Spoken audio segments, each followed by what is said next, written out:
while I resume recording, trying to remember. Let me go to a share. So the boomies, and it's we don't talk about them a lot. And one of the reasons we don't talk about them, from my point of view, or maybe let's say one of the reasons I don't talk about them, is that I think they tend to be perceived as linear, static. I think it's like, oh, I'm not at that level.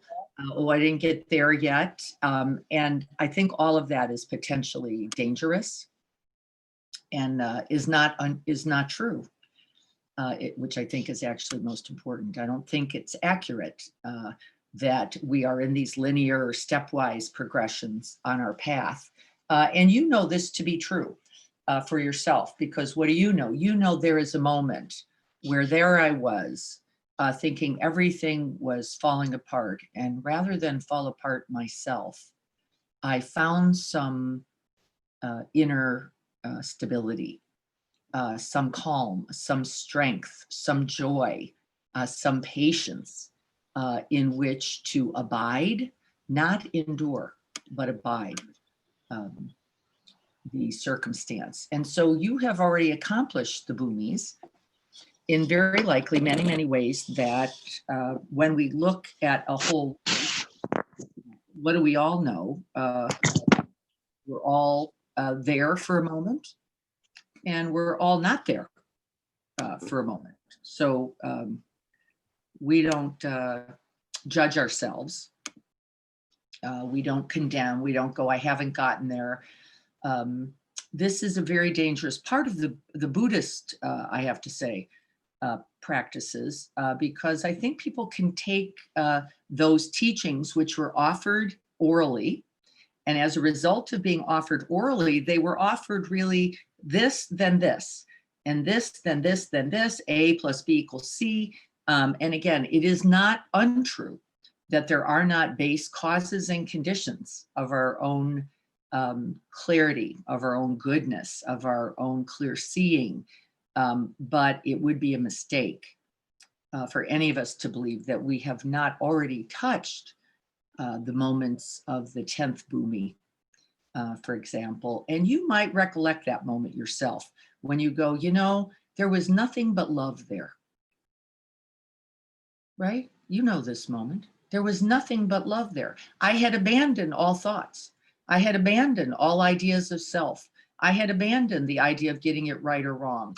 I wasn't even thinking at all about how to be, how to look, how I might be perceived. It all fell away. You know this moment. Just to be fully present, as completely as one could be, to offer what was needed. That was it, period. Nothing about what I get, who gets it, what about me, what about them. It just, those even thoughts, and you have been there, you know these, you know this moment. It may have been a crisis moment. One of my moments was in fact a car accident when I was in college. We got hit on two sides by cars going 60 miles an hour because there was a covered red light in Champaign, Illinois, where I was going to school. The red light was blocked by a tree.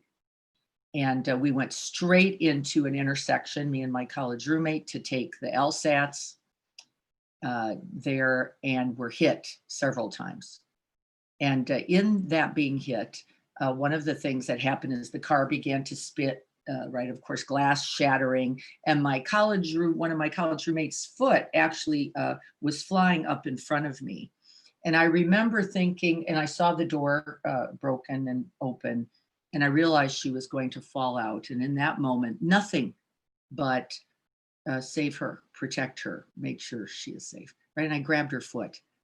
I don't even know how that happened. Of course, it was beyond my person, right? And we were all safe. Not one person was hurt in that accident, which was actually simply a miracle. But it doesn't require that kind of crisis, does it? You don't have to be near death, though I think often that is where we abandon all self, right? We abandon all self for the other completely. It doesn't matter anymore, does it? You're not thinking, well, how's my hair? What about, how am I going to explain this accident? It's nothing. We are just zoomed in. And again, we all know the moment. And so that's the boomies. We're going to practice them together. But the boomies are no longer self or other, no longer thoughts of self, no longer perceived me as separate in any way from this vast, luminous reality of which we are an essential part, right? An essential part. And when we forget, wow, when we forget, what is there but suffering, right? Here we are in this time in our world when we cannot forget. We cannot forget who we really are. And no longer then hold aggressions, ill will, judgments.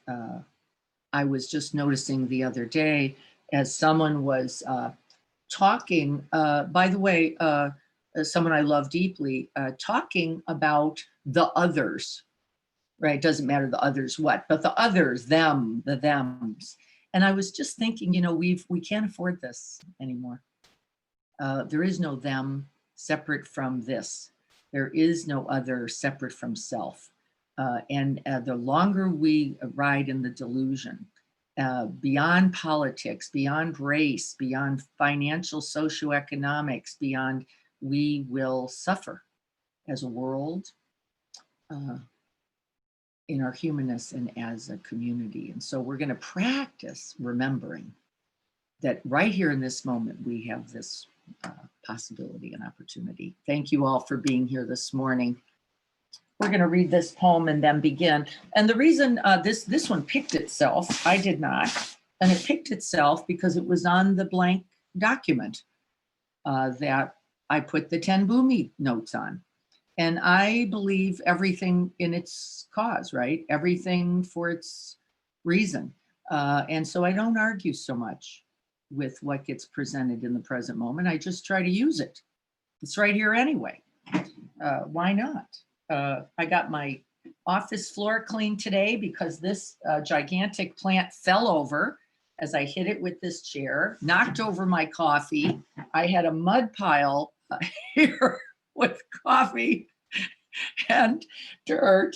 That floor clearly needed to be cleaned. I don't know when the last time I cleaned it was. Clearly too long ago. And so there I was, perfectly on hands and knees, getting that straightened out.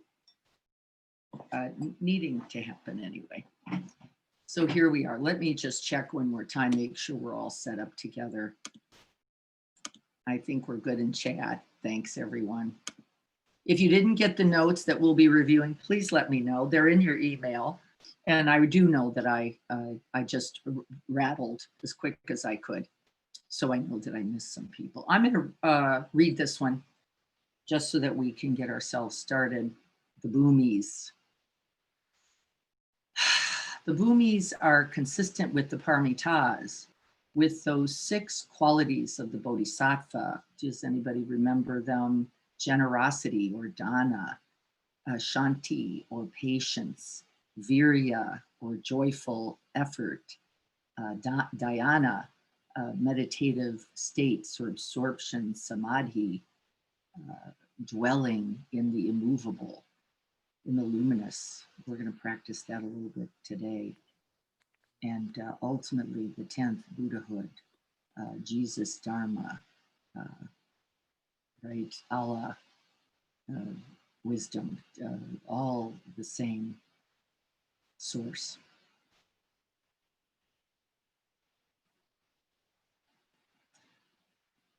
One river gives its journey to the next.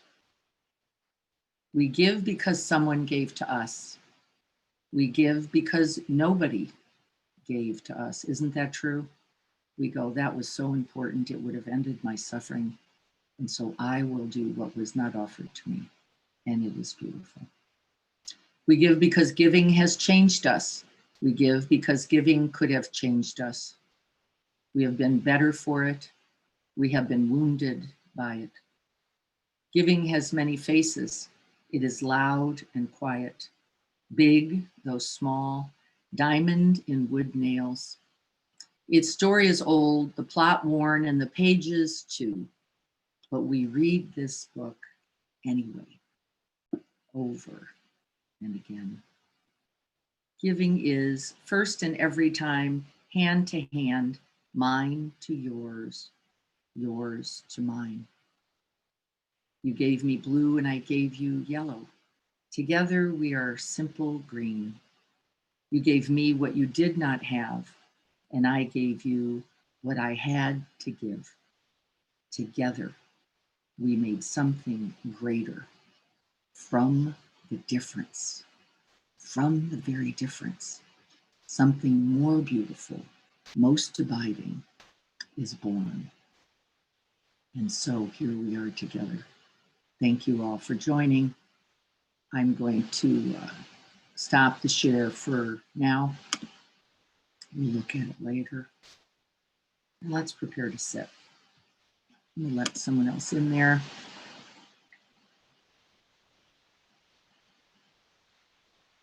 And so as we prepare to sit, remember that we're being watchful. I'm gonna just try to mute someone here. Hang on. Here we go. Being watchful not to rush the process. We are a little greedy, aren't we? We want to get to meditative absorption. We want to get to enlightenment. We want to get to the good now. And that's not the way it works. We slowly immerse ourselves in that wide open space that holds everything, letting go of all that gripping, grabbing, clinging, tight holding that we've done. And we deserve a little time for that. You don't have to rush. And so let's just be gentle, kind, just feeling the sense of this body in whatever posture you happen to be in. And taking big in-breaths and settling out-breaths in your own time and way.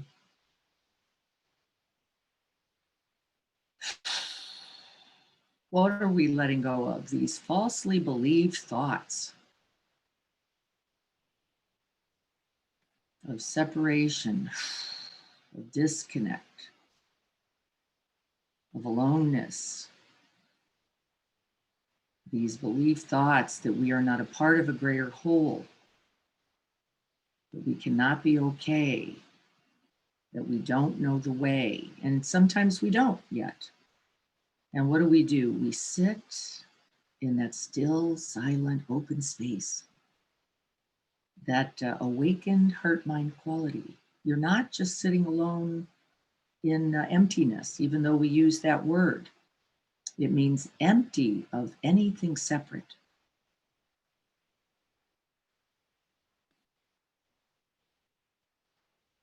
Feeling the feet as it touches the floor, the legs, the hips. Breathing down, making contact with this part of the body, remembering not only the parts, but that they are part of the whole.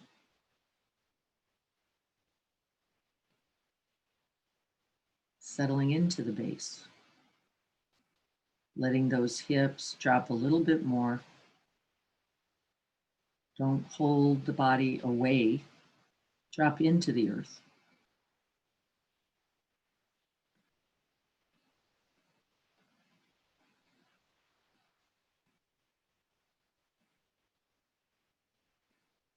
And then feeling from the hips, the small, the mid, and the upper back.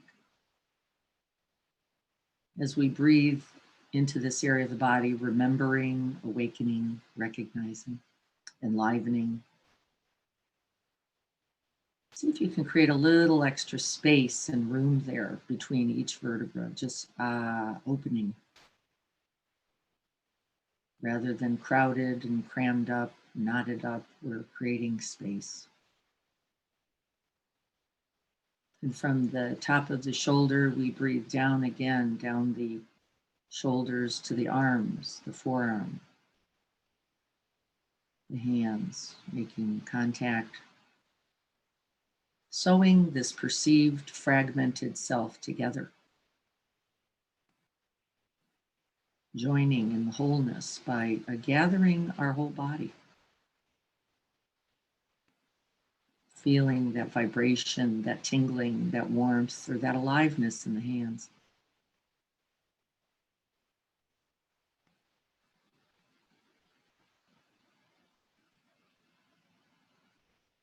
And breathing back up, the shoulders up the back of the neck, the back of the head to the top of the head. And remember, here in our Guru Yoga, which we haven't done in a little while, we create the holding container, the crucible. Our own awakened heart minds are right there. And we gather all the goodness having come from all directions and all time. And I really mean this. Throughout all time, things have been moving, ordering, organizing, sequencing to your benefit.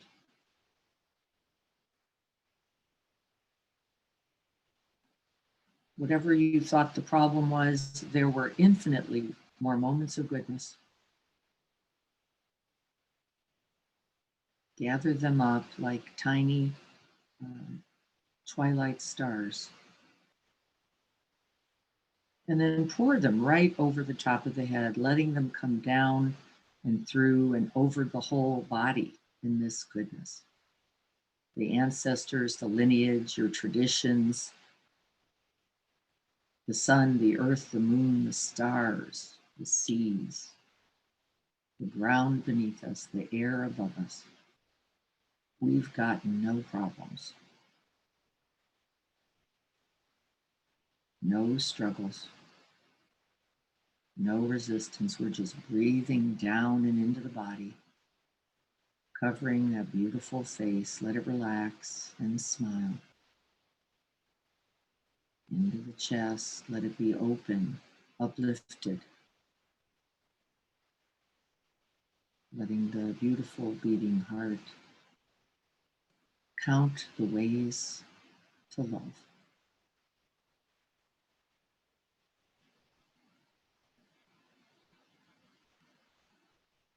And then we simply open to this body, resting, abiding, dwelling here. And you won't take long. In that stillness, you'll begin to notice that you're breathing. And let that breath flow in and through and out the body without adjustments, without fabrication. Don't be creating breaths you don't need to. They're already here for you. And as we rest, we recollect our intentions to cause least harm. We're already doing that by sitting here. To contribute to the good, we're already doing that right here. For all beings everywhere without exception, that's where the opening comes.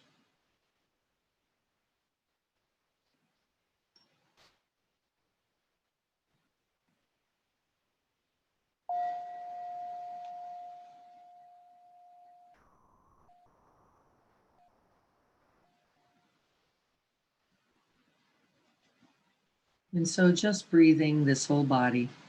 And as you're doing that, what you'll begin to notice is that there's a sharpening effect, focusing effect that happens naturally. The mind naturally begins to say, where does this thing come from? This breath thing. And it keeps finding ways to make contact. But for right now, we always begin in the settling breath or the out breath, just to give us a little bit of ground and inviting the mind home to the body.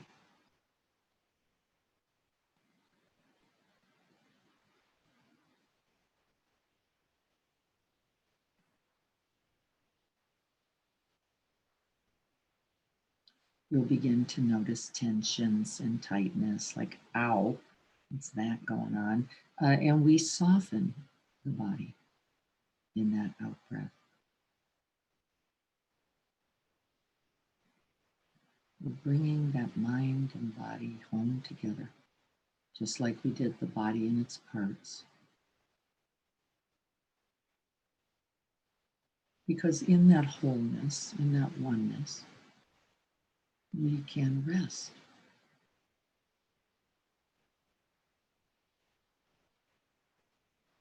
and be.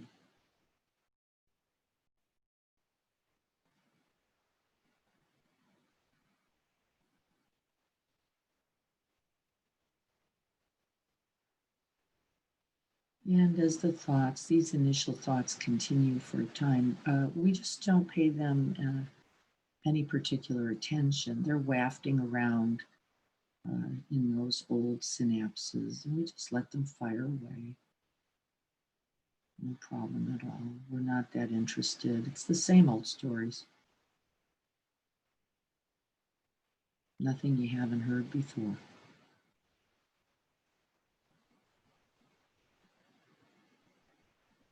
And as we sit in stillness, as we soften, as we give ourselves to the earth, as we continue to open, we dissolve the barriers between ourselves and this life.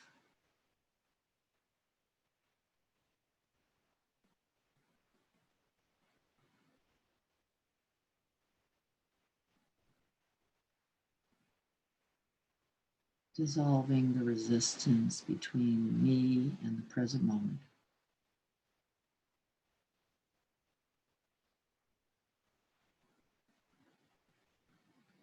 Fully arriving here.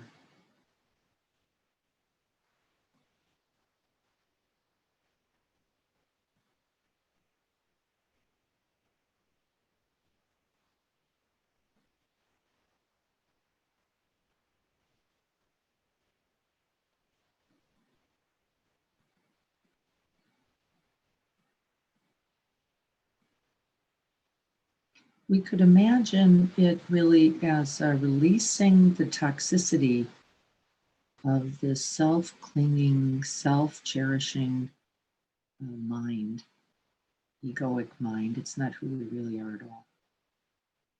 We simply let it, create a space for it and let it rest.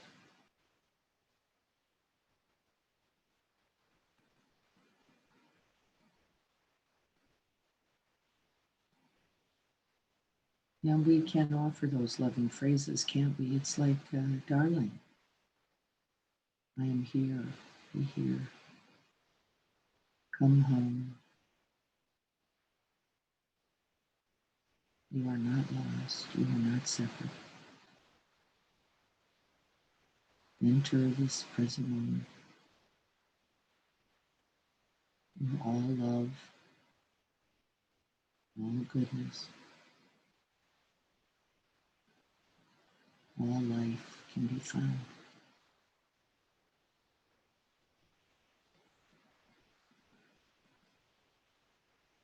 When we let the breath become interesting, we let it become wondrous, we actually allow the breath itself to become the beloved.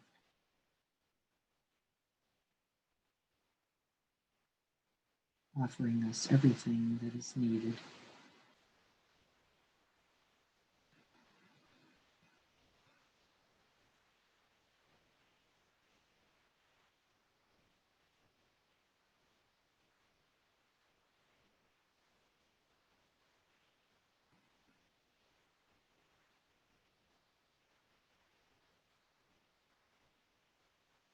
And already we are completely on the path. Whatever the thinking mind is doing is not actually important.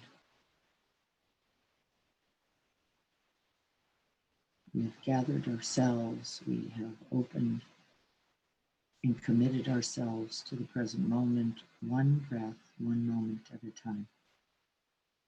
The only way it can be lived.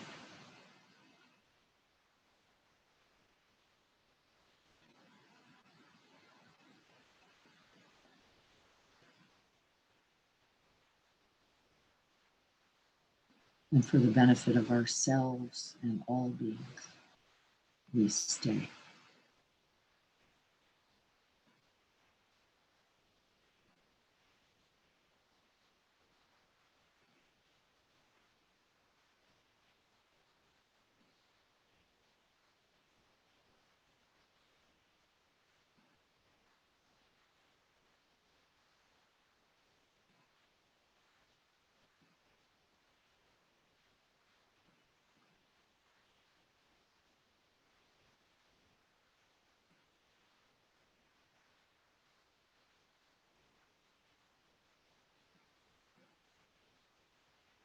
And we fall in love. We fall in love with ourselves. We fall in love with the body that works in all these amazing ways. However, it isn't working. It's not the point. We fall in love with this life. We fall in love with the truth of connection. We fall in love with the earth and all that is upon it.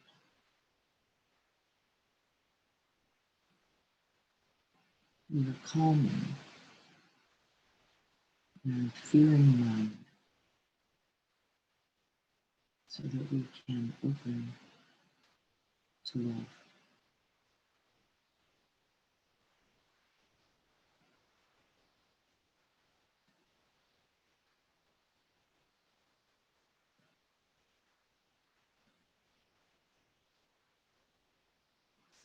And there's a couple ways to stay in contact with this. You can use the physical felt sense itself, a sense of energy somewhere in the breathscape, in the heart space. You can feel a tingling, a vibration, a pulsing energy. You can breathe there. You can breathe that visualization and also the reality of light. You can breathe it in, warming, opening, creating space. You can soften in like a warm bath.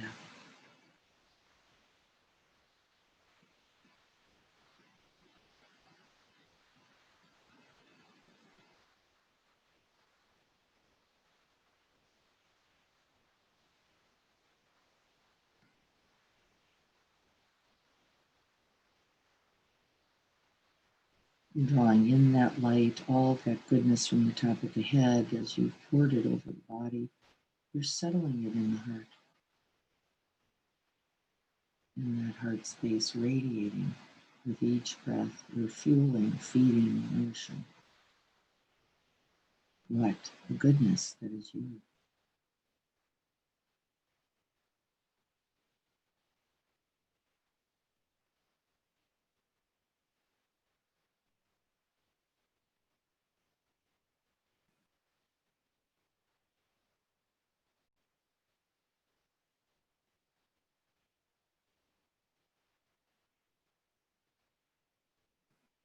And we keep that radiant light for a little while, focused on ourselves because we are often replete. We are often exhausted, weary, feeling deficient, impoverished, or bankrupt, because that seeking mind sees what it does not have. It forgets all that it has. And we start getting grabby. What about this? If only I could get that. If only I had this thing, this person,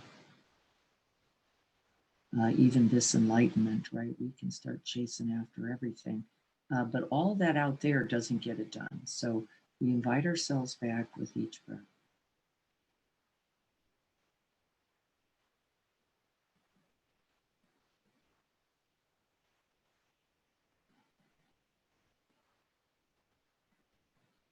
Nothing out there that you don't already have, actually.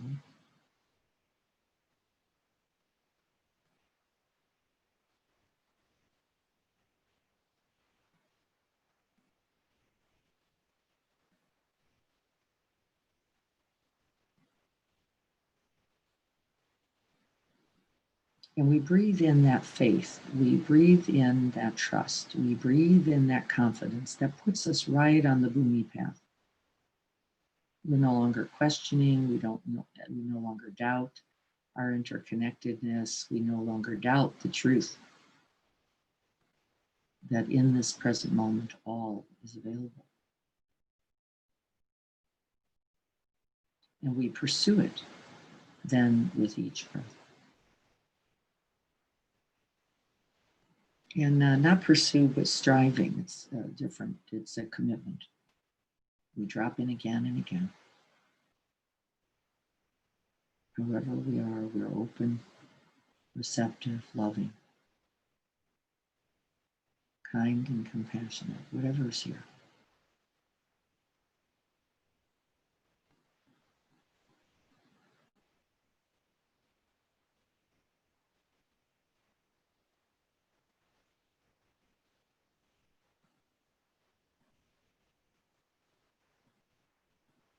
And then we breathe down. Remember this practice. We breathe down the out breath and settle for just a brief second into the gap, the bardo, the luminous open space at the end of the out breath. It's everywhere, actually. We just touch into it here.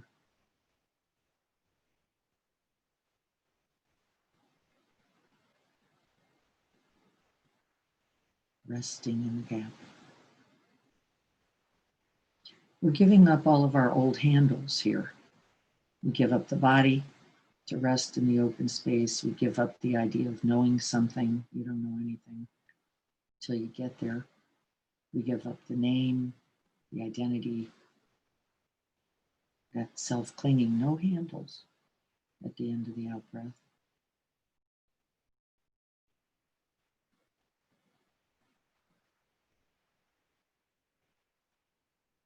And we practice resting there.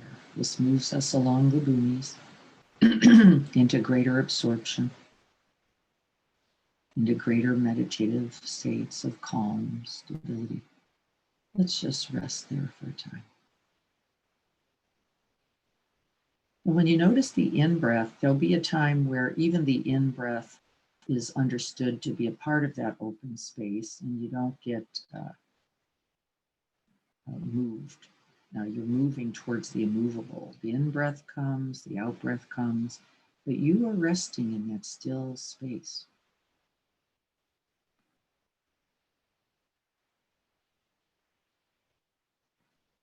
You're not being carried away.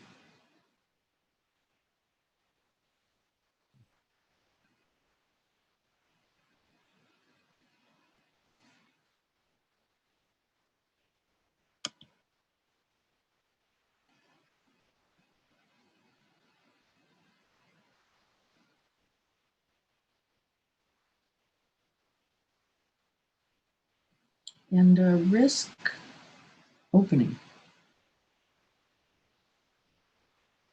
You can move away from the shore called this body, this mind. Let yourself be opened out beyond your sense of self, beyond your sense of this body, this mind. Let the mind open and expand, making you larger also. This big heart mind, boundless, infinite.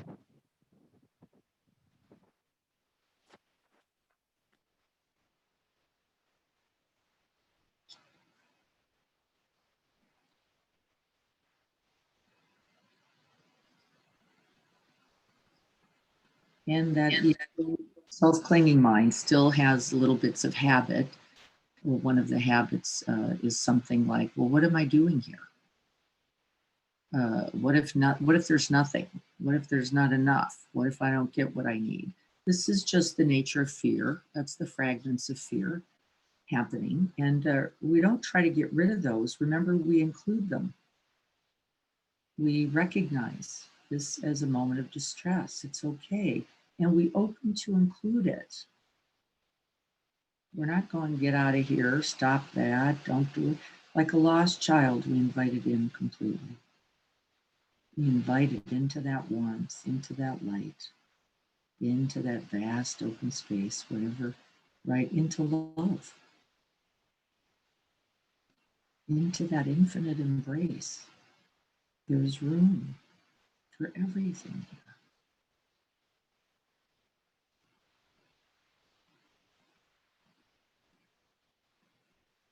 The worry about the day, the worry about the elections, the worry about whether I'll have enough. We don't reject, refuse, we don't push away. We simply open in recognition and allowing. And we invite it in, providing home base. No longer lost. We are now found again and again.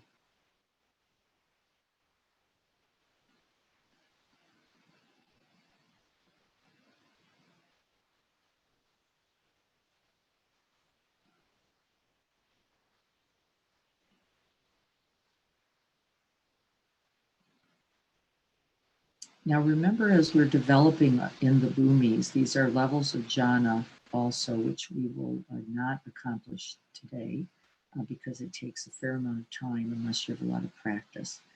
The truth is we're resting in the open space. We're not being carried away by objects. And so everything comes, thoughts and images, feelings, emotions, sensations, sounds. The five sense doors are activated. None of this is a problem. We are resting in the immovable reality of awareness. Open, spacious, luminous. We shine that bright light on whatever arises.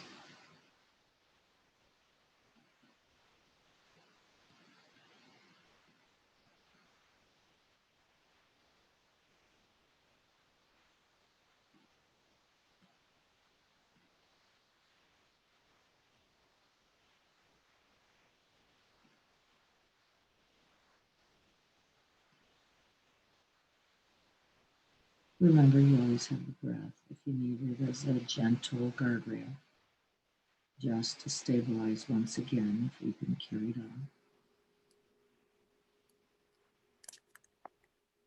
But more and more, what I think we ultimately feel, sense, and know is that we can't be carried off. There is no object strong enough, big enough, terrifying enough to carry us away. We begin to identify more, to connect more with the reality of that vast, luminous, open space. We remember that this is the quality of our own heart mind. All right.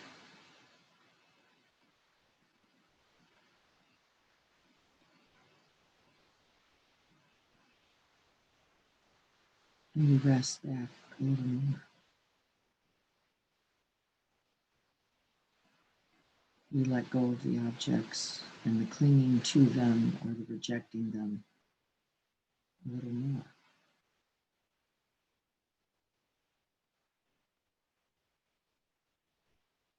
We move from being distractions to the brilliant appearance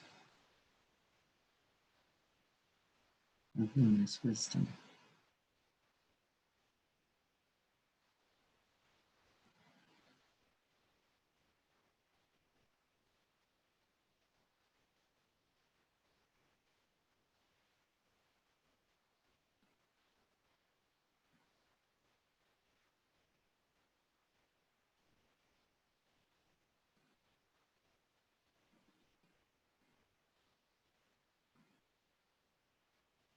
And we have to watch the objects for a while because there is still some attachment or aversion, still some mistaken identity that happens for a while. Well, I can let that go, but this thing, this might be real. This might be true. And we have to continue the practice, recognizing the object, understanding that in the grasping, in the clinging, in the rejecting, in that very relationship, we are creating suffering. And so then we remember, we let go, we set it back.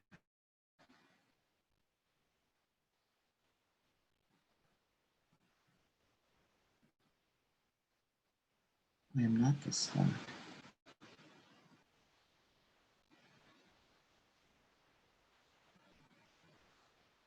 I am not this emotion.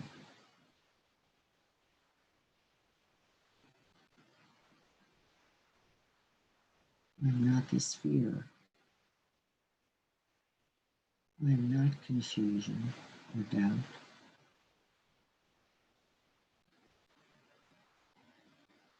I am this present moment. And the awareness touching into it.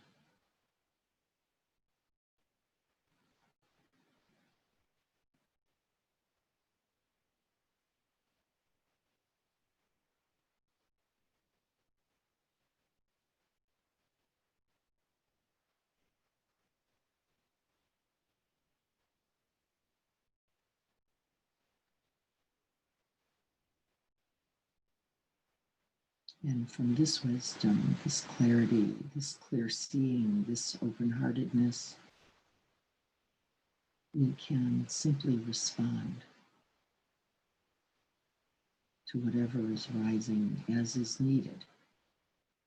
And often the response is not required.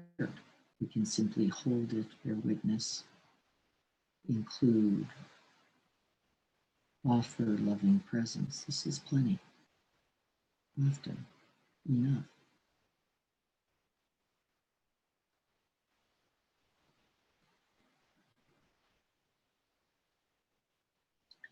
And so from this, let all right actions come.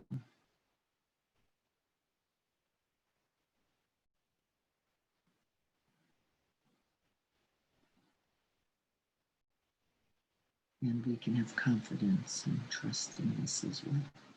Skillful actions naturally arising, compassion naturally arising from this vast open oneness, quality of heart mind.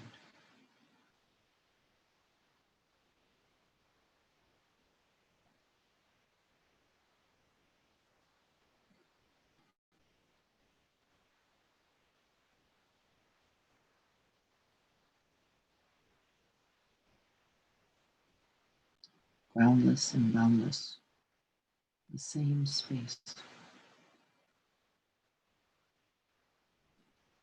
The same openness, the same radiant heart mind, lighting the way.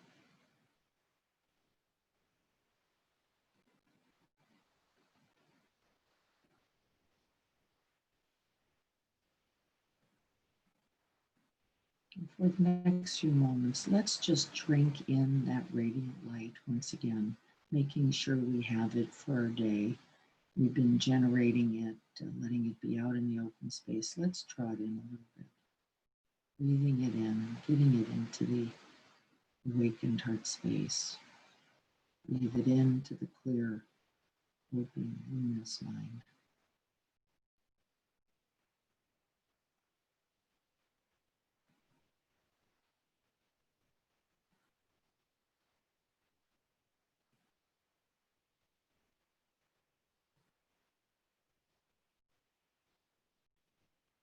May we be happy. May we be healthy. May we be free from harm.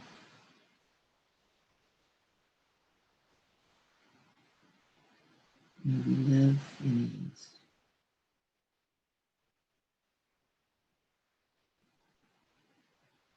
May we remember who we really are.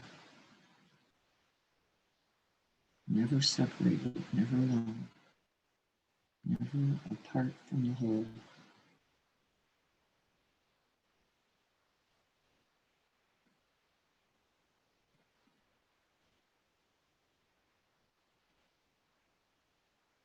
May we think, may we speak, and may we act from this truth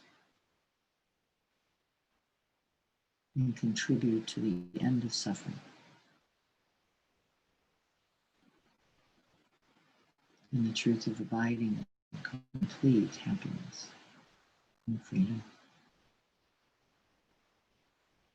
Free from affliction.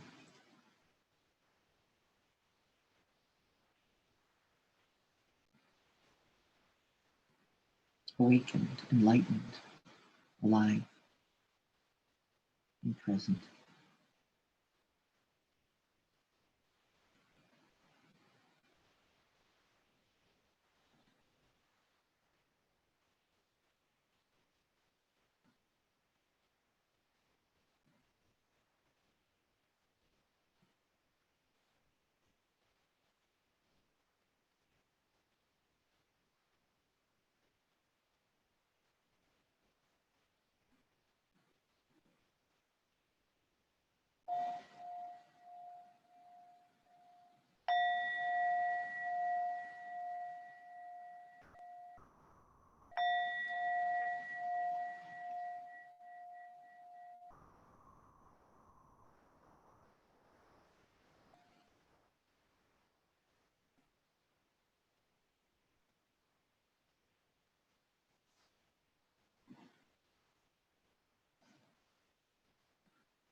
There was someone waiting. I apologize.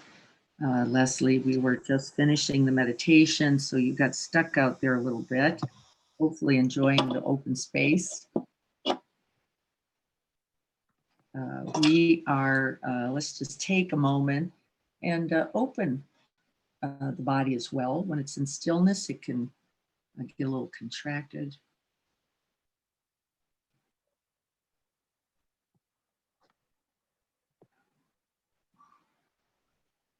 And remember, in our polyvagal theory, we look to the left. You actually don't, it's not a stretch in the polyvagal. It's actually looking for all the good off to the left. Seeing, recognizing, remembering all that is here to support you. And then we look off to the right in the same way.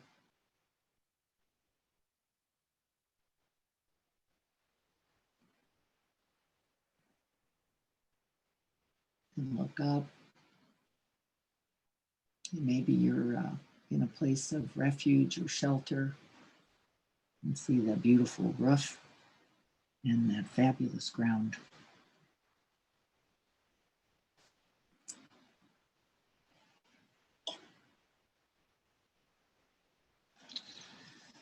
So I sent most of you, I apologize, not all of you, the notes, which I'm going to show now, to the notes on the bhumis. And I decided to do the notes rather than the chapter because the chapter is slightly narrative, and it didn't feel like it was necessary. And Shogyam, talks, and I don't want to say it's not valuable, but I just wanted to focus a little more this morning. And so I'm going to come up here and then re-invite this share. Let's see if we can make it happen. Hopefully you can see the language, and it's small, unfortunately, but it starts with the first bhumi. Can anybody see that? Leslie, I'm looking at you. Can you see that? Yeah. Okay. So let's look at this a little bit together. We just practiced the bhumis, by the way. And so be careful when you hear words like bhumi, like what? The word's not important. You could think of it as levels of enlightenment, levels of concentration and absorption are also in this, the jhanas, as I said earlier, and also levels of the accomplishments or the clarity of the paramitas, the 6 qualities, sometimes in certain traditions, the 10 qualities of the bodhisattva.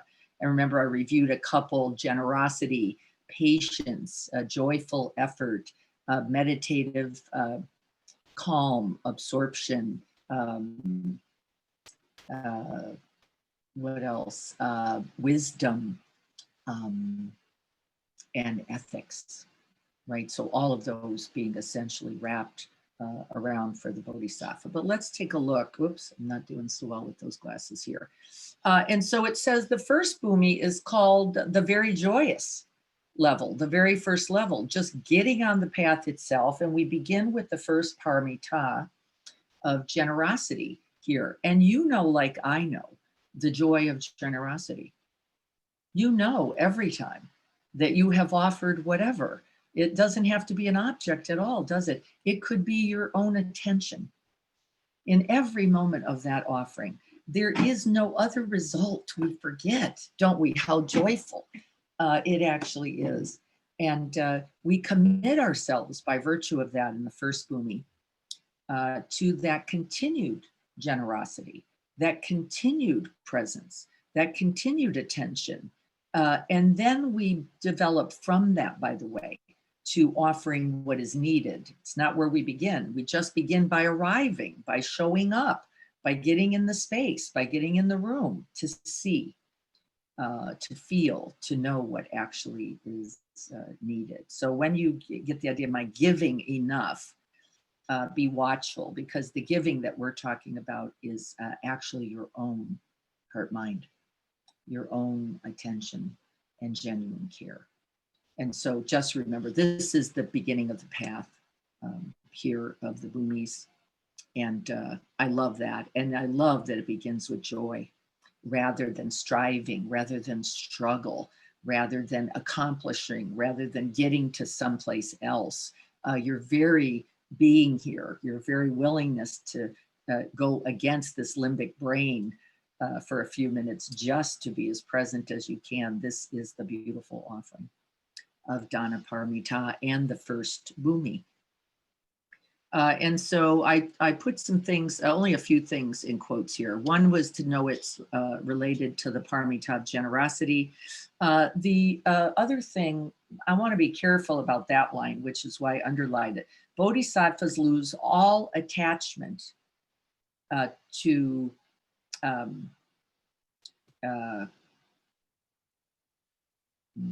I don't want to say it this way. I don't want to say phenomenon. They lose all attachment to having to have things a different way. How about that? We lose all attachment to thinking, if only I could get there, if only this could happen.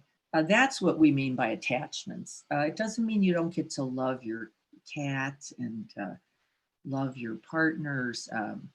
Let's be watchful. The attachment means this craving need to have it in order to be okay. And so I wanted to make sure we understood that, because we can get into kind of a nihilistic frame here that is not useful. What it means is this needing the moment, the present moment, to be otherwise, which is our greatest attachment, of course, always.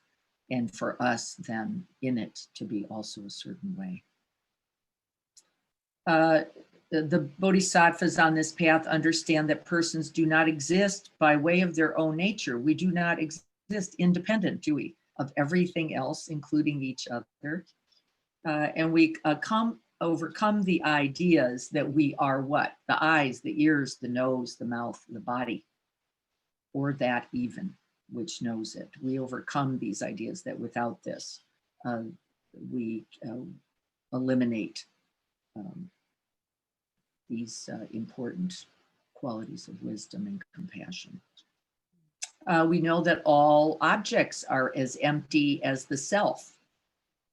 That's just another early stage understanding. Empty again, meaning not existent, but meaning not existing independent of everything else in the world and beyond.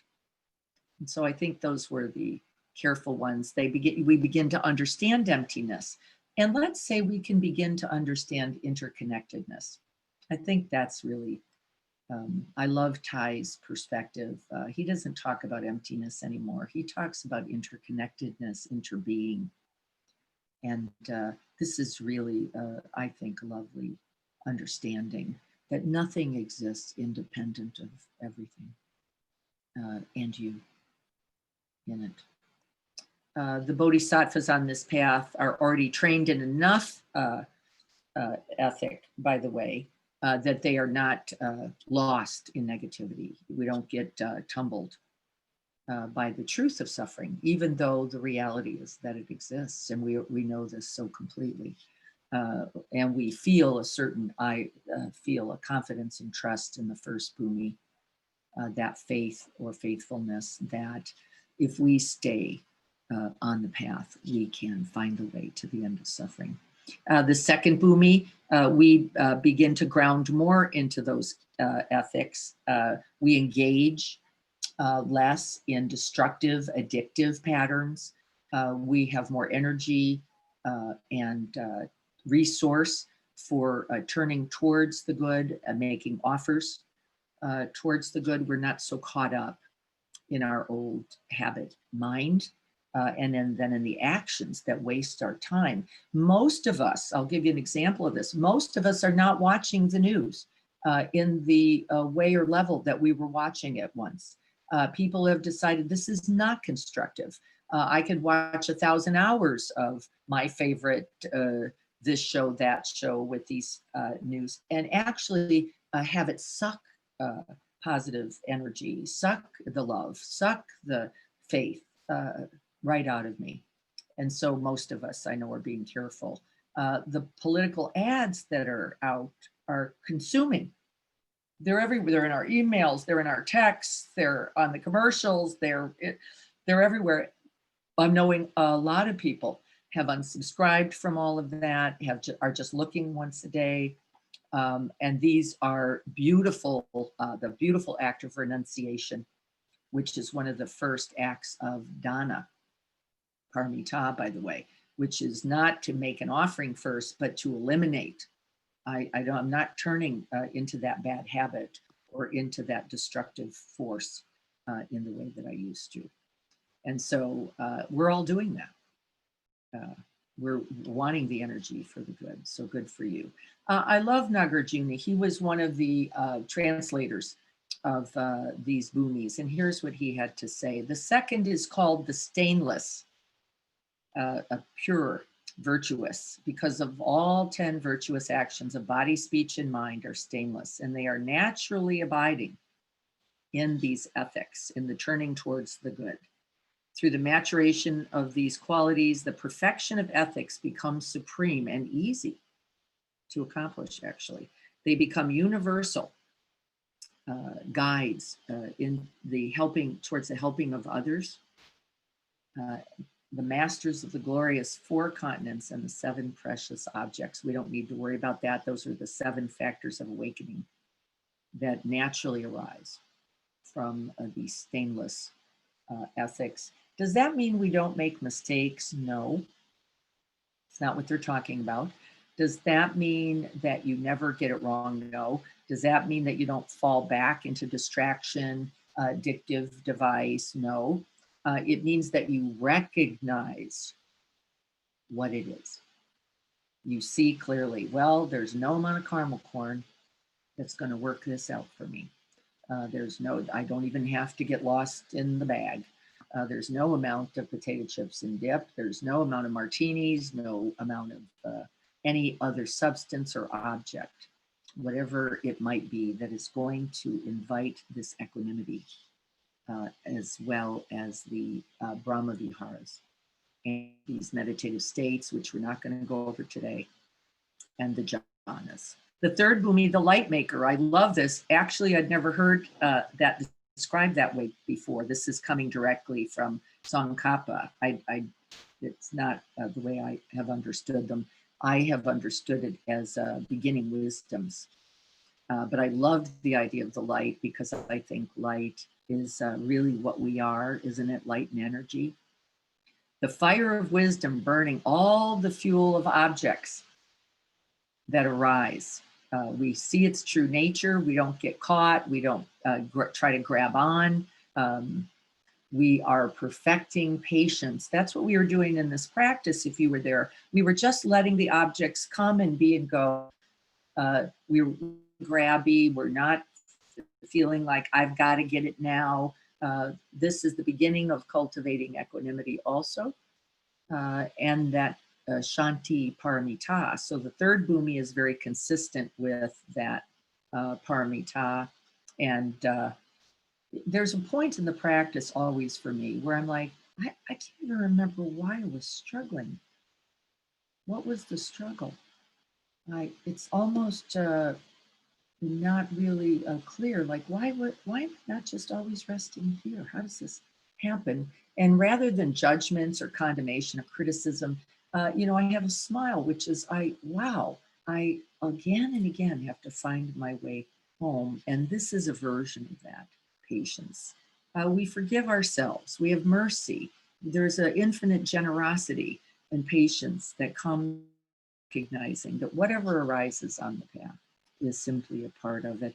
And we offer this, we offer the light, we offer that positive energy from the Virya Paramita to what says here, the sowing the seeds of enlightenment, actually, rather than suffering.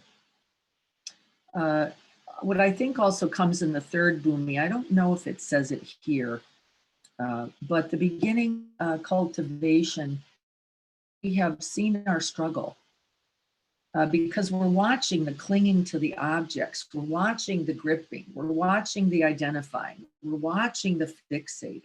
And rather than, again, take it as who we really are, we begin to naturally feel compassion for ourselves. Like, wow, when I get caught in that grip, there is nothing but suffering here. And we're beginning to be able to lend our own compassionate and loving hearts to ourselves in that struggle, in that suffering. And that happens here in the third bhumi. And you know this because you have caught yourself and others and gone, yep, I know.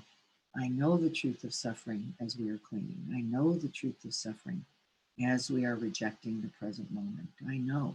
And I'm feeling for you and me and all of us as we recognize that struggle. Can we remember that it is the beginning of the end of suffering, right in the recognition, even when we can't change anything yet. I'm going to hit a new share to get to this new document portion. Let's see. All anger and resentment rebound on the person who generates them, and they do nothing to eliminate harms that one has already experienced. This is just more conversation about the light maker and that patience. We don't have to reject our previous flaws or faults. It is in the clear seeing of them that, in fact, we will be free. So that's a beautiful remembering for us all who tend to go, well, why did I do that? Why didn't I do it a different way? Well, there's more to know and see. And can we do that with a loving and compassionate heart? The fourth bhumi, the radiant intellect, this wisdom starts to develop from the watching, from the nature of objects coming and going, from seeing the fact that when we're clinging or attached, there is only suffering. We begin to say, you know, maybe I don't need to do that. Maybe out of this compassionate presence for myself, I could at least not do that. And I'm calling that the pause at the precipice lately. That just, I don't even know what to say. I definitely don't know what to do with this, but at the minimum, I cannot repeat these harmful habitual processes. I can invite the compassion in the form of creating open space. Like I can just hold this, not know anything. And actually, I think this is one of the greatest acts of wisdom and compassion combined. It starts here at radiant intellect. And that's what they're trying to identify, that it is not just object and then object releasing, that there's really something else that's starting to happen. This light of awareness is rising, and from that light of awareness, radiant wisdom, luminous radiant wisdom begins. It says it eliminates laziness, it increases our ability to practice meditation, it's for sure. I absolutely know this certainly, and begins the path of the 37 factors of awakening. And that's the Bodhisattva path. The fifth bhumi, difficult to master. We're refining our wisdom here.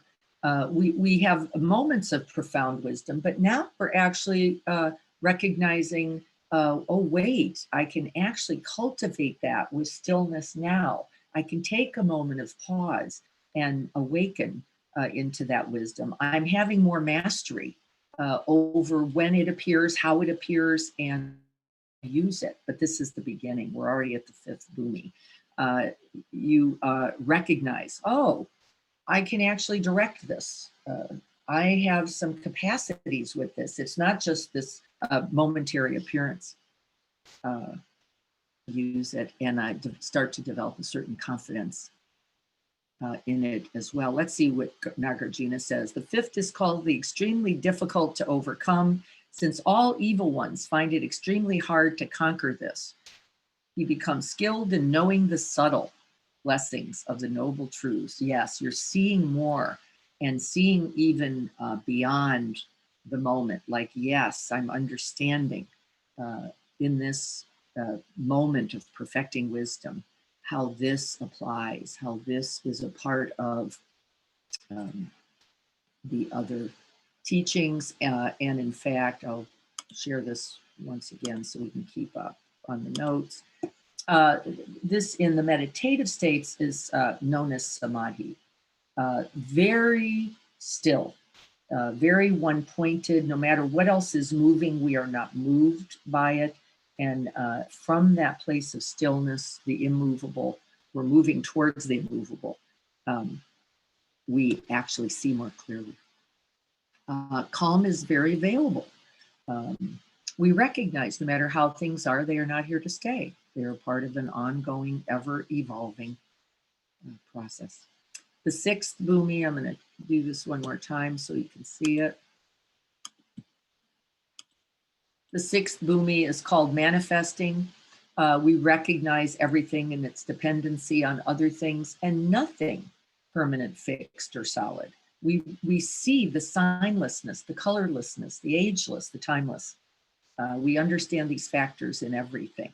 So even though some of us may be saying, uh-oh, this is going to go on forever, it is not true. Not with the COVID, not with aggressions, not with a certain politic.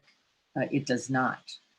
It is continually evolving, growing, and changing. And we begin to have confidence in that and in our own nature to hold it and then to act skillfully with it.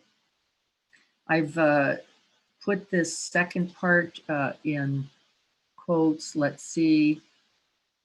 They decide to remain in the world. Oh, even with the clear seeing, even with the recognizing, I don't even have to be manifest in this body to be of benefit. I don't have to be alive to be of benefit. We understand the ongoing, ever-existing nature of awareness. We no longer fear loss. We make a choice to stay. We say, nope, I'm going to hang out here and bring that wisdom into the world. That is really taking on the path of the Bodhisattva at this point. We remember now that in the body or not in the body is not actually the point of our contribution. We recognize wisdom, love as this one permanence or perfection. I'll go up to the seventh and then share it. You can see in your own meditation practice how these things are true. This is the gone afar. We've got a clear understanding of signless, timeless, colorless, ageless, selfless, I would say is the best way to understand that. No longer just about me or me, separate from all things. We don't get confused about that in any way any longer. And it begins to cultivate from that wisdom, that insight, a quality of equanimity.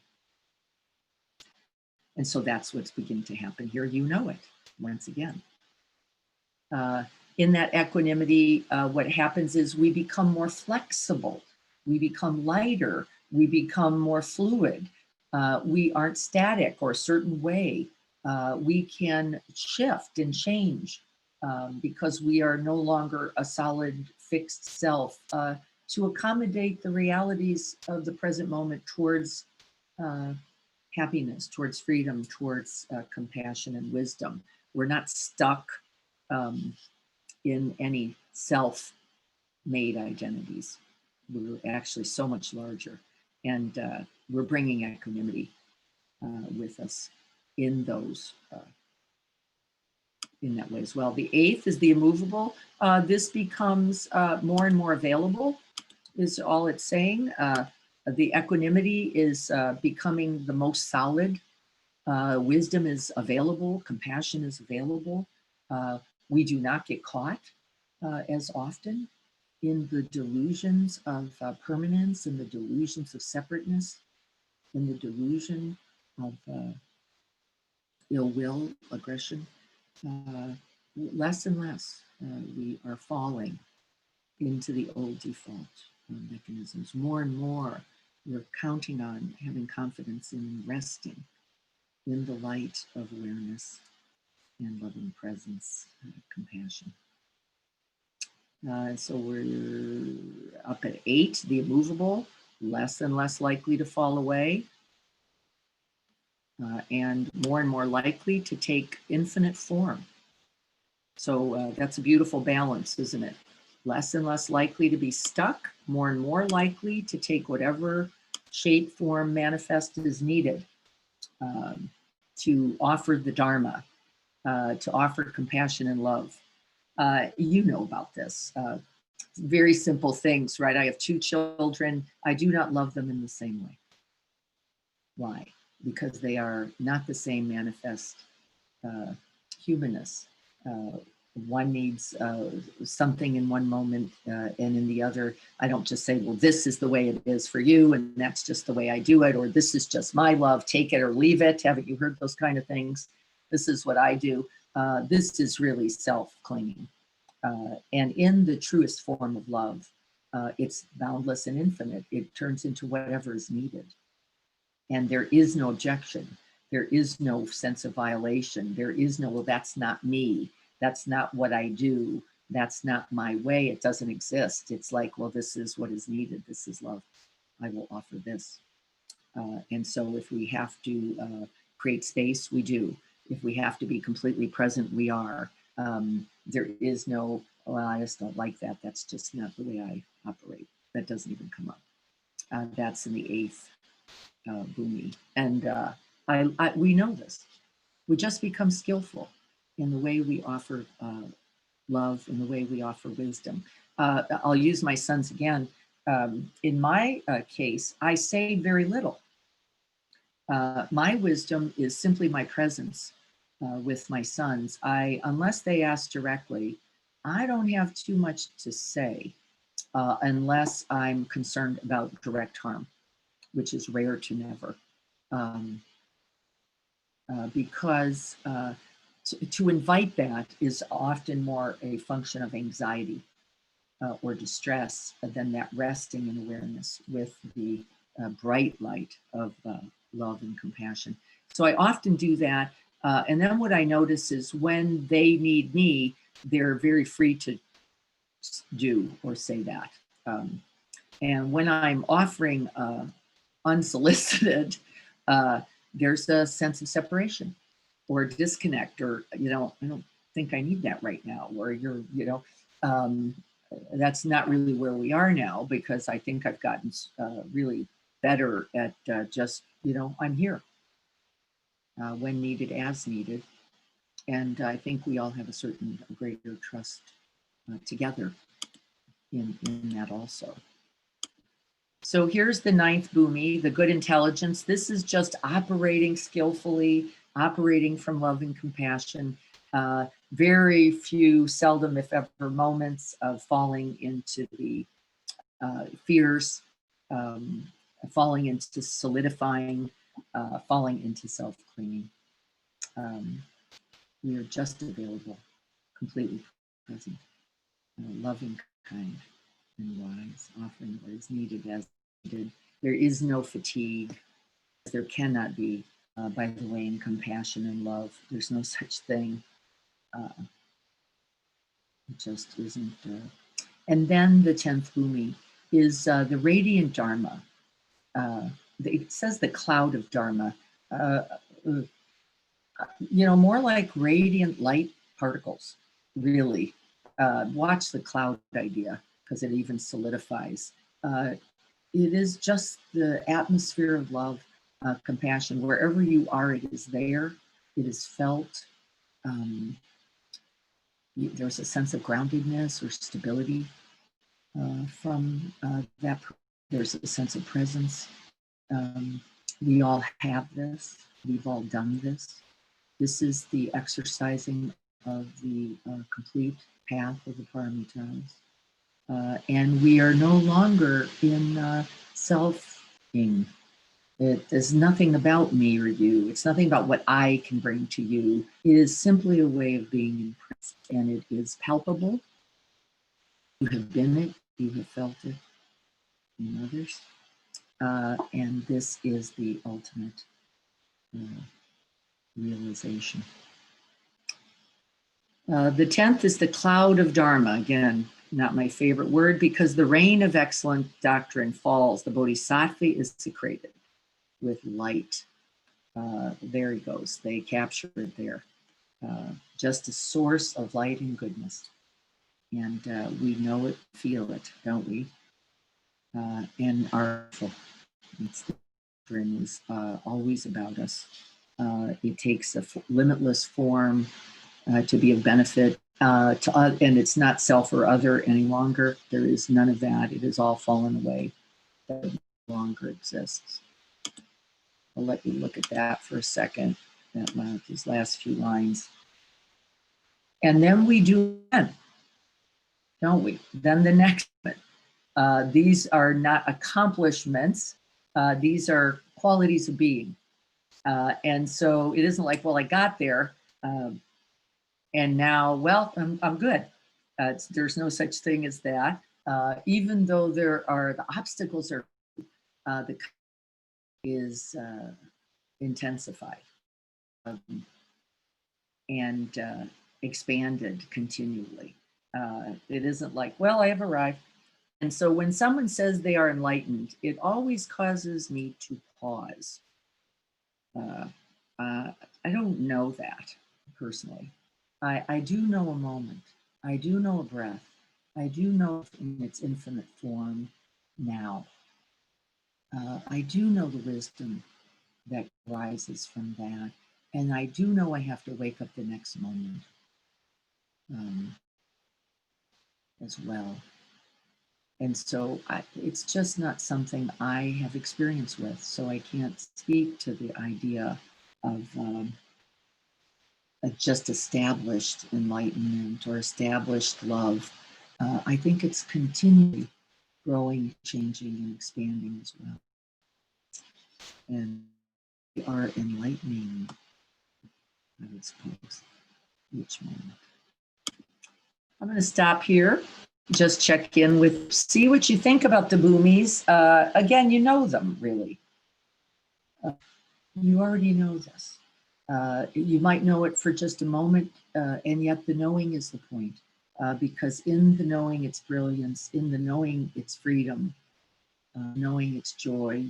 You are committed, once again, to making contact and opening. Yes, Chris is saying, I love that, Chris. We do get stuck in why things are appearing or are the way they are. And once we start questioning that, we're no longer in the present moment. We're actually in the question, in the intellect, we in the matrix of thinking, this, why not that, this. It doesn't mean that the inquiry, holding it to look clearly is useful. Asking for me is almost always a rejection. Almost always a not.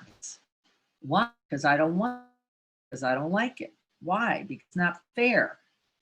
It's not loving. It's not what I deserve. It's not the way it should be. Those dangerous words. Watch the voice. The inquiry comes with openness, not knowing. True inquiry comes with a curiosity, an openness, a receptiveness to the truth, whatever it is, and a not knowing, like I will enter into this with those qualities, but the demand for the answer, which comes with a why, is not there.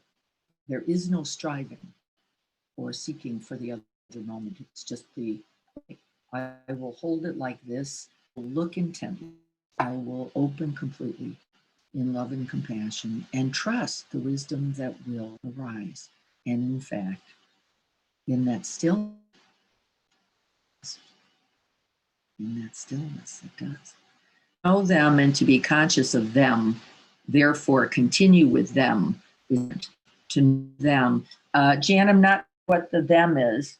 I don't know if you're referring to them as the other or them as the paths, the levels. Yes, when we remember that they're possible, let's just start there. Remember that we're always developing them if we're talking about the bhumis and the paramitas. Then the unconditional opening to them is also available, right? I hesitate to use the word pursuit, but again, there is an effort on the path. It takes effort, doesn't it, to meditate every day? It takes effort to move towards love and non-clinging every day. But that's the beginning path. Wait, I know this doesn't serve me. This doesn't mean anything. I know that there will be no end of suffering from this. So that's the bhumis. I'm going to stick with that shortened version. Anybody, I know that Tanya asked for the Chogyam version, which I will send out today. Anybody else who wants Chogyam's chapter 45 and 46, I think, this, I'm happy to send it.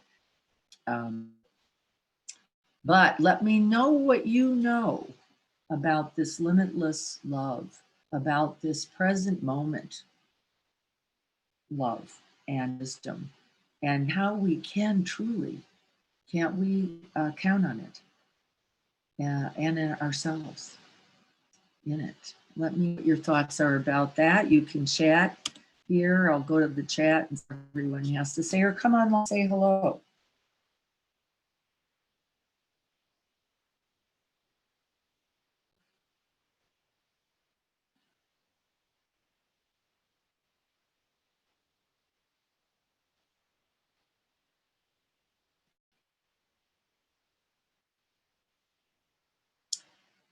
No thoughts about this? I know you have many. No, that's not. And so, I would say, we understand this path. We commit ourselves more wholeheartedly. We commit ourselves more actively. We are engaged in everything that contributes, the practices, the prayers, the teachings, inspirational reading, stillness that is required to live more with the path, and are joyful, glad. And this is the beautiful result, that we don't have to fear, that we simply continue to open to. So why don't we, it's already 8:26. Let's sit for a moment together before we end. I know many of you have work, beautiful, right livelihood. You can bring all qualities. I hope you do, and are as that can. It is the least dangerous because it is filled with the greatest wisdom. So coming back, we let go of all the words. We let go of the idea of the bhumis. Remember, nothing solid. And we come back and rest, beginning with the body.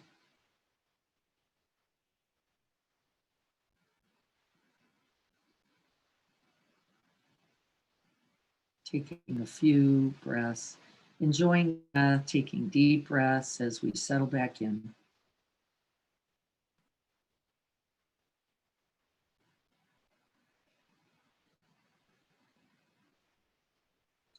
And you might notice, because of the length of the practice, the earlier practice, finding our way back to the breath is a little bit easier.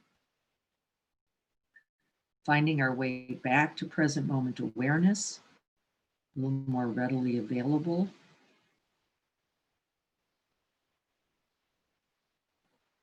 We can rest in the refuge of awareness itself.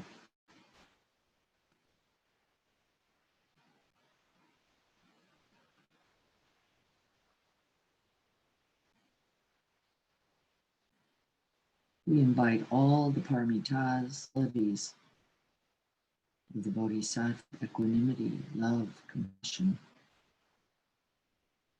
right ethic, joyful effort, patience, infinite generosity of self, presence.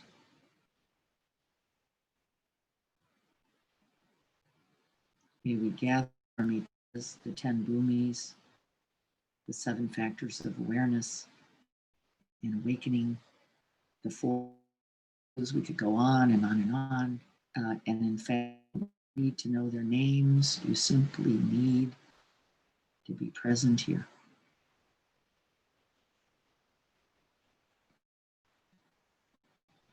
May we dedicate the merits, the blessing, benefits of this practice today and all practice throughout all time, coming from all traditions, all beings. May we offer this to the end of suffering and the realization of true abiding happiness and freedom. We invite ourselves home and here again and again. In this precious present moment, there is nothing to behold but that luminous, awakened wisdom and the heart-mind filled with love and compassion. Nothing else to do. Arrive here and arrive here. May we all be happy. May we all be free from suffering. May we all live in ease. May we all rest in those vast, great, loving, luminous arms of wisdom and compassion. All beings are free. Beginning here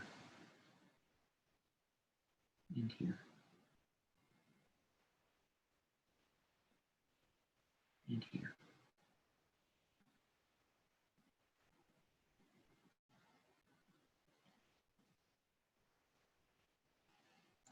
So be it. May this be a very good day.